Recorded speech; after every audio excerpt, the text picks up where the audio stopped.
Now let's go to the last level, 1, 4, 5, and 6, what I kind of refer to as primary chords most of the time.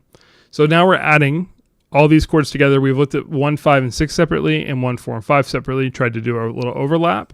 And now we have all 4 of these chords. They make up a lot of popular music. Even songs that have kind of a unique chord progression, 1, 4, 5, and 6 still make up the majority of the song.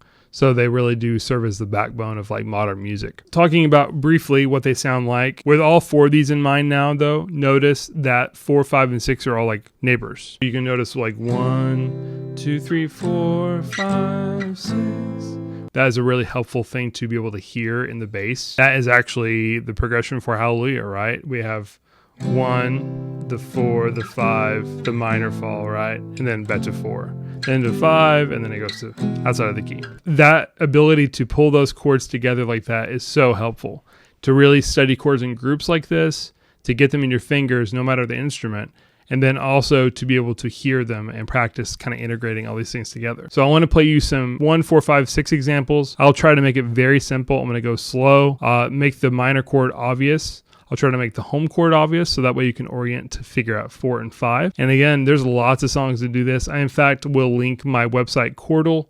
It's learnchordal.com. It's kind of a little old now, and I want to work on it more, but basically just has a lot of number charts. So if you're into parsing out stuff like this, forcing you to think in numbers, forcing you to know your stuff and know what key it's in and be able to transpose and all that, I will link that, and I do want to work on it more, but a lot of people have found it helpful. Hundreds of charts, and I have them sequestered by what chords are in them. So I have a whole page of just 1, 4, 5, and 6 only tunes by real artists. So I need to work more on it, and it does take some good practice getting used to. But honestly, the weird thing is I vastly prefer this because the whole point of numbers is this. This is like more descriptive of the sound than D and A and A7. Because I have to know D, A, and A7 are symbolic of this. But if I start with this as a primary and I add the D and A and I can change the key after the fact, I just know what this is going to sound like. It's like there's a harmonic journey here that ends with the good guy winning, like typical, and the 5 going to 1, right? And this 5 going to 1 even harder. We have, right?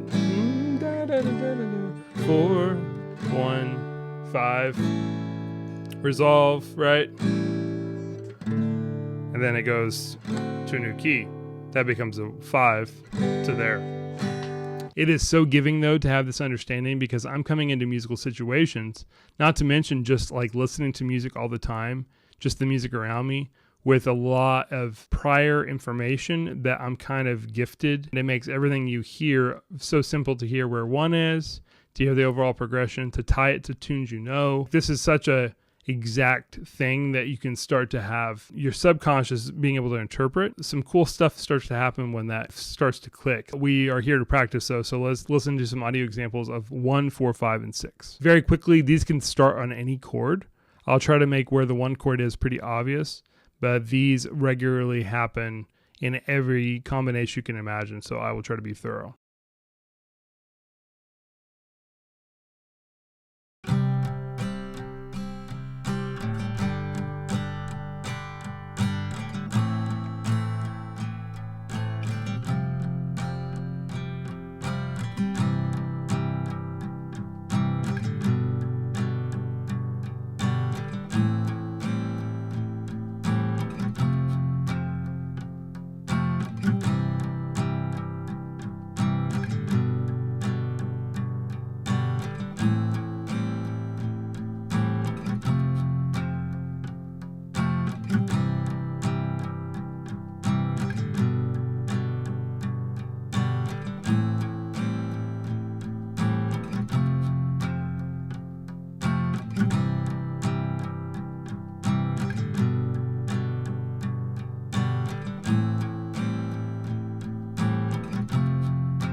1, 4, 5, and 6 chord progressions happen so often that often you'll hear 3 of the 4 chords or 2 of the 4 chords in the progression, and you can assume the others are coming.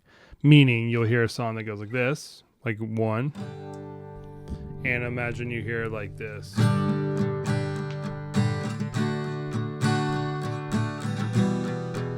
Well, probably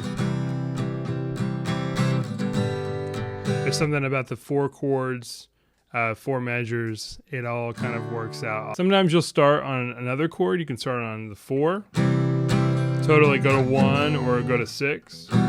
4 to 5 will build up to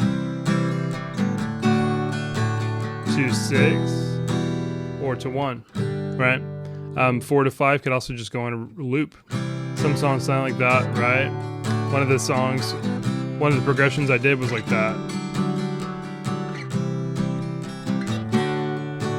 which just feels really, really good too. How about 1, 5, 6, 4? That happens a lot. How about starting on 6? Let's reverse that. 6, 4, 1, 5. Or we could go 6, 5, 1, 4.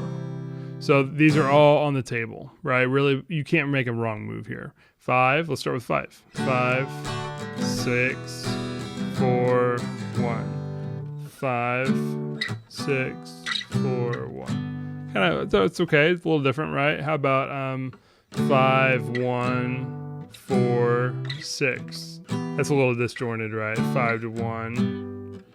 So sometimes they're not going to take, but there's usually a tune to be had if you just try different progressions. Like this, 6, 5, 4, 1. That has a lot of motion to it, right? If I go 1 to 4, 6, 5, it's like 1 to 4 is like a little mini drama, and 6 to 5 is also its own little event, and 5 takes us back to home. It's a total combination of all these things. Getting some vibe and feeling online, meaning the feeling of each chord, the overall vibe of the thing. If you can start to hear that amidst the bass, using the scale and using your voice here to your advantage to really hear out. If you hear something like 1, 1, 7, 6, 5, 5, 4, 1, 5, 4. Right? You don't have to put the 1, 5, 4 label on it. In my mind, that helps me really grasp that sound. And let's say I hear 1, 4, 5, or 4, 5, 1, 4, 4, 5. I'm just assuming all this stuff like that. Like, what's the chorus to Fix You? I just taught that. 4 and 5. And the melody really makes this sound a certain way. That's why I say that music is usually not ambiguous. You want to really key into what the melody is showing you. So there we have like an E flat major scale, and that sounds very at home, right? It sounds like home. This just gets stronger and stronger the more you practice. If you do some major scale practice, walking around, I've got some ear training videos I'll link below on the resources, how to practice this. I'm still figuring out how to practice it too, or how to teach it. I've been practicing it for years now, and all these sounds are like old friends to me, and that's my goal for you, is to get you acquainted with some of these sounds a little deeper. So that way you can start to hear 1, 4, 5, and 6. You can start to hear 1, 4, and 5, and we still have a couple chords to cover still. So I will leave you at that today. This just goes on deeper and deeper with the more music you listen to and the more finesse you can get with your ear. If there are questions you have about this method or anything that you found that has worked, please let me know in the comments, and happy practicing. I'll see you next time.